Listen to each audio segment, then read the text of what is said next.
Mama, pribal mi ešte tie teplé spodky, flanelovú košeľu a 2 podkolienky. Odchádzam bývať do suterénu. Ale toto si nezaslúžil. Taký dobrý otec rodiny má bývať v pivnici. Nerev. O pol roka som nazad. A potom s nimi zatočím.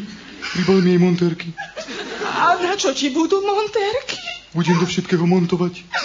A pribal mi aj nejakú dobrú knihu. Ak dovolíš, ja by som ti jednu požičal. Volá sa Muž cez palubu. S tebou sa nebavím, dobre? Muža cez palubu si prečítaj sám. Ja si vezmem Zora pomstiteľa a Zoro sa vracia. A ja ti požičiam pravidlá slušného správania a knižku Ako som vstúpil do seba. S tebou sa tiež nebavím. Mama, daj mi prosím ťa aj otvárač na konzervy. A nezabudni si pribaliť aj toho svojho Jozefa, aby nám tu nezavadzal. Ale ako? Veď ja patrím neodlúčiteľne k tejto domácnosti. Po halieroch sme vyzbierali na náš národný poklad. Lebo takto, aj sme dali, aj nám nechýba. Aj sme dali a máme viac. Aj sme dali a ešte nám zvýšilo a ešte ti aj dáme. A nech je od teba pokoj. Ja som bol odjak živa proti konfrontačnej politike.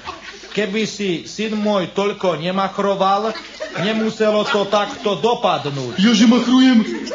A kto u mne tvrdil, že mám nadpriemerné schopnosti? To som hovoril ja a za tým si stojím. Avšak musím zdôrazniť, že zješ najviac jablk celej domácnosti a nosíš nadpriemerne veľké obleky. A ešte si hovoril, že mám nadpriemernú pamäť. Aj to bude asi pravda, keď si to zapamätal.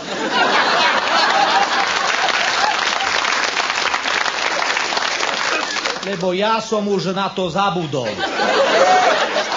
A ešte treba dodať, priatelia, že okrem toho si aj nadpriemerný luhár. Ale to predsa nie je dôvod, aby ste ma odvolávali. Čo budete bezo mňa robiť?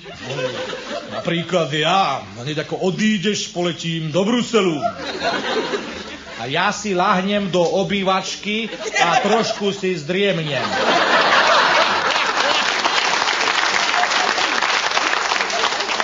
Otec, ale to sa ti nepodarí, lebo pred domom stoja ľudia, ktorí nesúhlasia s mojim odvolaním. Počuješ, ako kričia? Sklamal si nás, Miško, národ sa ti smeje tížko. Ja som presvedčený, že keď sa národ smeje tížko, je to dobré znamenie. Horšie by bolo, keby kričali odstúp rýchlo Vladko, narobil si s Matkou.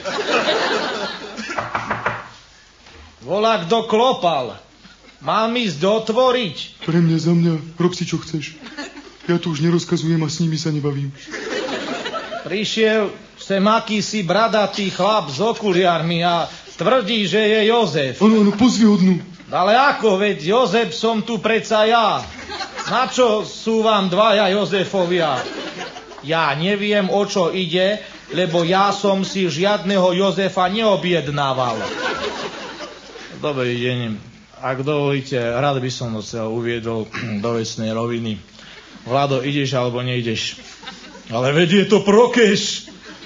To je omyl, milí páni. Od chvíľa, ako som začal robiť promečiavskú politiku, už nie som prokeš, ale promeč. No, som rád, že si prišiel, Jozef. Pomôžeš mi s kufrom. Dúfam, že som nič nezabudol. Keby sme náhodou niečo po tebe našli, hodíme ti to z balkóna. Tak teda idem. Ale ešte predtým vám čo si poviem. Starý otec hovoril, že mám rád jablká. Mal pravdu. Preto si zapamätajte, že na jeseň, keď jablká dozrievajú, som tu znova. Ale potom sa ma už nezbavíte.